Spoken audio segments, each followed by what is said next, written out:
नालासोपारा से बड़ी खबर सामने आई, जहां वैवाहिक वेबसाइट पर विधवा महिलाओं से पहचान कर ठगी करने वाले एक शातिर अपराधी को नालासोपारा पुलिस ने कल्याण से गिरफ्तार किया है।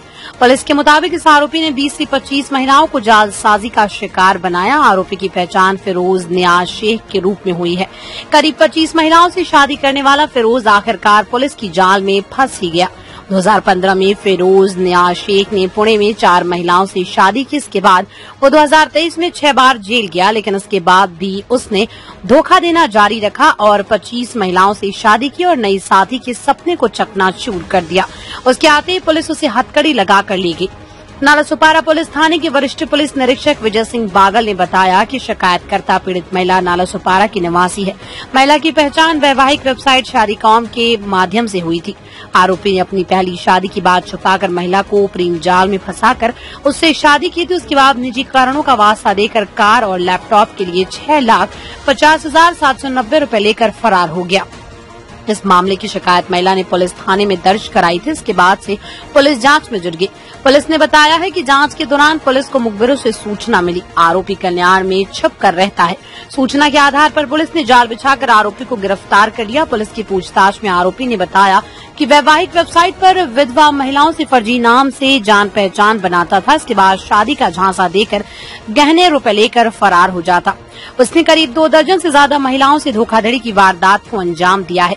पुलिस आरोपी के कब्जे से 3,21,490 रूपये का सामान जब्त की है। इसमें ATM card, 6 mobile phone, chequebook, laptop, पीड़ित महिलाओं के क्रेडिट डेबिट कार्ड सहित सोने चांदी के आभूषण जब्त किए हैं। पुलिस ने आरोपी को वसई कोर्ट में पेश किया। कोर्ट ने 2 दिन की पुलिस हिरासत में भेजा है।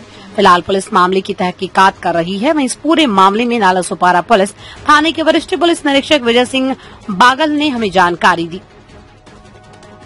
नालासोपारा पोलीस ठाण्यात एक फसवणुकीचा गुन्हा दाखल आहे। त्या गुन्ह्यामध्ये फिरोज शेख यांनी त्या महिलेशी शादी.com या संकेतस्थळावर ओळख करून तिच्याशी आपले लग्न झाले हे लपवून तिच्याशी लग्न केले आणि तिच्याकडून कार घेण्यासाठी व लॅपटॉप घेण्यासाठी जवळजवळ 6,50,000 रुपये घेऊन तो पळून गेला होता।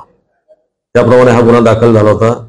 या गुन्ह्यामध्ये आरोपीला ट्रॅप लावून आम्ही कल्याण येथून अटक केलेला आहे। त्याच्या अटकेमध्ये आम्हाला जवळजवळ 3.5 लाखाचा मुद्देमाल, त्यामध्ये चेकबुक, महिलांचे ATM card, Aadhaar card, PAN card, 6 mobile phones असा मुद्देमाल आम्हाला मिळालेला आहे। तर ह्या कशा प्रकारे महिलांना टार्गेट करायचा?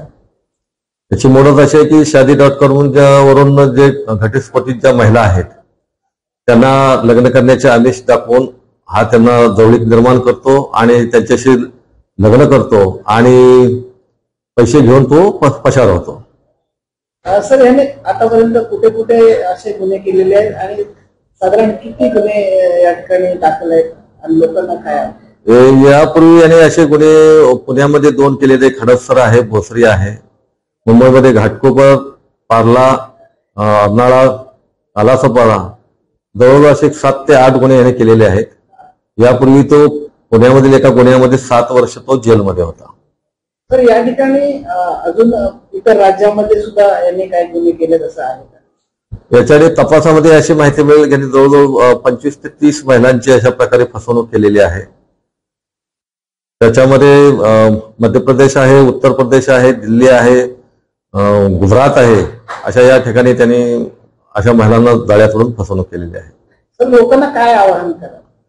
लोकांना मी एवढं सांगेन की शादी.com या संकेतस्थळावरून जोडीदारांची निवड करताना त्याची व त्याच्या कुटुंबाची पूर्ण माहिती घ्यावी। कोणत्याही आमिषाला बळी पडू नये आणि असा काही प्रकार झाला तर तात्काळ पोलिसांची मदत घ्यावी आणि त्यापासून सावध राहावे।